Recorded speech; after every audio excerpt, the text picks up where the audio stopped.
Hola, Yorobun. C'est Halloween aujourd'hui. J'espère que vous l'avez bien fêté le week-end dernier. On se retrouve sous mes draps aujourd'hui et en pyjama, avec mon magnifique pyjama Harry Potter, et avec une lampe, parce que vous savez ce qu'on fait à Halloween, sous les couettes, avec des lampes.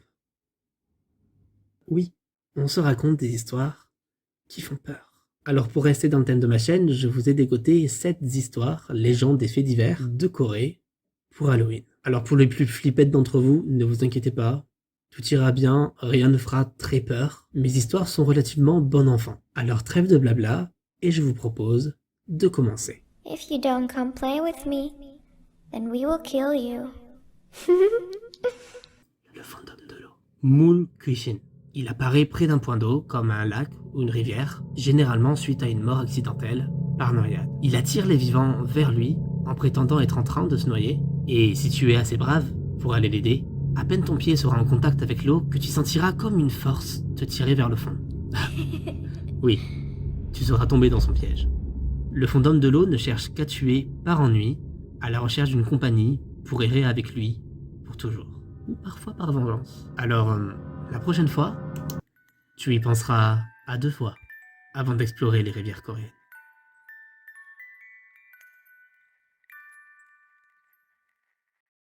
Laissez-moi vous raconter la légende du Cheonogushin, le fantôme de la Vierge. Dans le folklore coréen, ils sont souvent représentés par de jeunes femmes mortes sans avoir été mariées, et donc sans avoir connu les plaisirs de la chair. Et non, je ne parle pas de cannibalisme. Ces fantômes sont considérés comme impossibles à distinguer des humains en raison de leur apparence soignée et de leur beauté. Teint pâle, lèvres bien rouges, cheveux longs. Cependant, certains les décrivent quand même beaucoup plus pâles, avec de grosses cernes et un peu de sang au coin des lèvres ou au coin de l'œil, comme une larme qui coule. Elles affichent généralement une expression de tristesse, des yeux pleins de nostalgie et hantent de colère ou par vengeance ceux qui leur ont fait du mal. Il peut s'agir d'esprits qui ont été tués, maltraités, abusés de leur vivant et qui cherchent tout simplement justice. Une fois qu'elles l'auront obtenue, peut-être qu'elles iront vers l'au-delà. Alors toi, qui as peut-être harcelé une camarade, maltraité ta fille, ou fait du mal à je ne sais quelle fille ou jeune femme qui est aujourd'hui décédée, fais attention. Peut-être qu'elle reviendra. I am right behind you. Remontons le temps jusqu'à la dynastie Joseon, les légende d'Arang. Dans la ville de Miryang vivait une jeune fille, Arang, fille de magistrat. Sa nourrice était particulièrement méchante avec elle, pas juste sévère ou exigeante, non, elle était vraiment malveillante. Au point où, un jour, elle s'est assurée qu'Arang sorte seule, sans surveillance, en pleine nuit. Une situation peu sécurisée pour une jeune fille. Et pour cause, elle n'y survivra pas. En effet, un homme l'a vue, puis la poignarde à mort. Par la suite, l'esprit de Alang apparut à chaque nouveau magistrat en espérant qu'il l'aiderait à obtenir Can you justice. help me? Peut-être qu'au départ, elle cherchait en réalité son père, mais celui-ci avait abandonné son poste après la mort de sa fille. Le problème, c'est que ces apparitions spectrales effrayaient tellement les magistrats qu'ils en mouraient sous le choc. Mais elle continuait d'apparaître malgré tout à chaque magistrat qui au mieux fuyait son poste et au pire mourait les uns après les autres. Ce fléau a fini par terrifier toute la ville et dissuader quiconque voulait s'emparer du poste de magistrat à Miryang. Enfin, jusqu'à cet homme, plus courageux et téméraire, qui eut enfin les épaules de faire face au fantôme de Alang et lui fit la promesse de retrouver son bourreau. Et c'est une promesse qu'il a tenue puisqu'un peu plus tard, il exécuta le veau, qui était un serviteur envoyé par la méchante nourrice. Et ce n'est qu'après ça que l'esprit d'Alang a pu passer dans l'au-delà.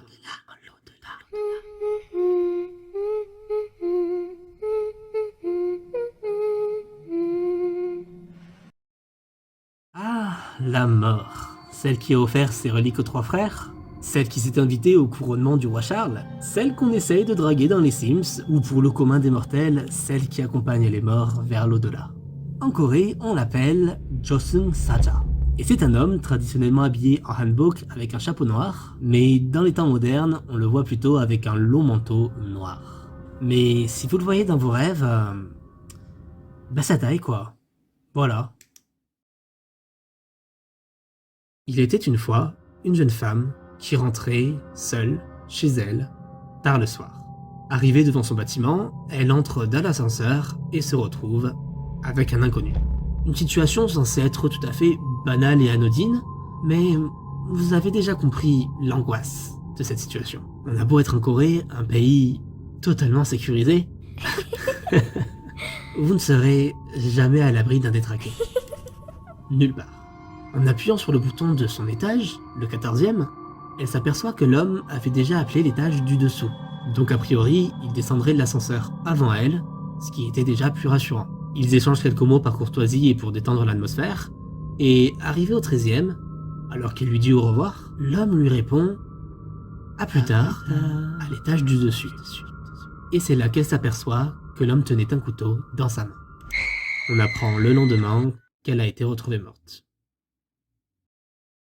Dans la culture chamanique coréenne, il y a un culte nommé Gashin, réservé aux divinités domestiques. Je vais parler d'une de ces divinités, Cheokshin. Cheokshin apparaît comme une jeune fille aux cheveux particulièrement longs et considérée comme maléfique et malveillante, contrairement aux autres Gashin. Disons qu'en fait, elle est surtout furieuse de la place qu'on lui a attribuée au sein de la maison, puisqu'elle est la déesse des toilettes.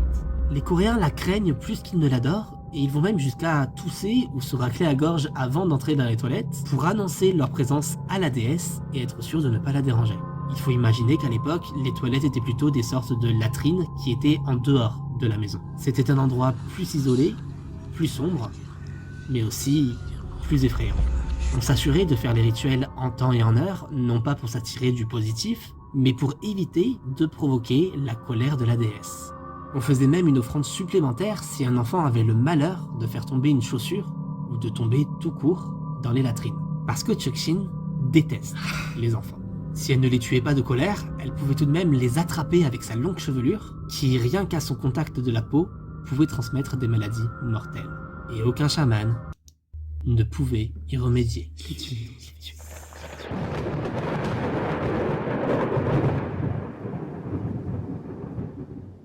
Et si je vous racontais une histoire vraie? Kim Sonja est née en 1939. Elle vit à Shindong, à Séoul, avec son mari et leurs 3 fils. Le problème est que Sonja est addict aux jeux d'argent et a la fâcheuse habitude d'emprunter de l'argent à ses proches sans jamais pouvoir les rembourser. Mais un jour, elle trouve une solution pour le moins radicale, empoisonner ses créditeurs. Alors, le 31 octobre 1986, Sonja passe la journée avec une de ses amies de quartier. À un moment, elle lui propose de l'accompagner aux toilettes, jusque-là rien d'anormal, jusqu'à ce que, peu de temps après, son amie tombe des escaliers, juste après avoir ingéré une boisson qui contenait du cyanure.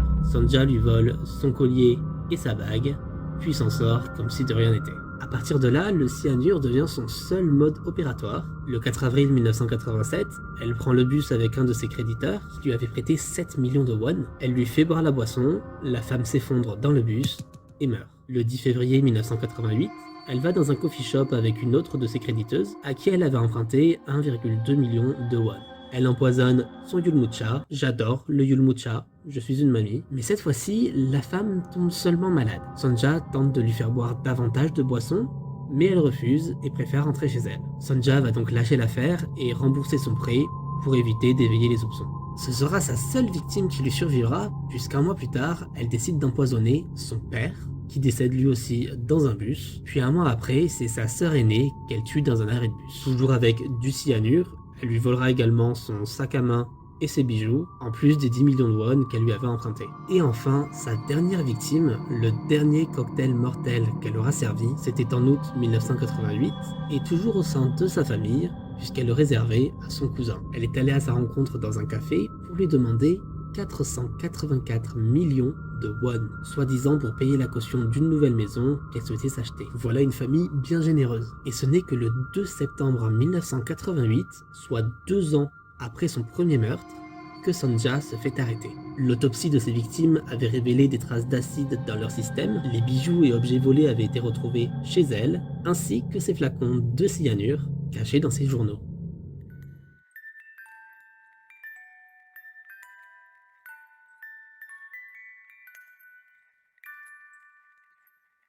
Et voilà pour les 7 histoires que j'ai récoltées pour Halloween, j'espère qu'elles vous ont plu. C'est pas chez nous qu'il y a énormément de moyens, mais j'ai bien aimé vous proposer ça. Donc sur ce, je vais vous laisser parce qu'il se fait très chaud sous cette couette. Donc je vous dis peut-être à bientôt, et sur ce, n'oubliez pas, méfiez-vous de qui vous sert votre thé.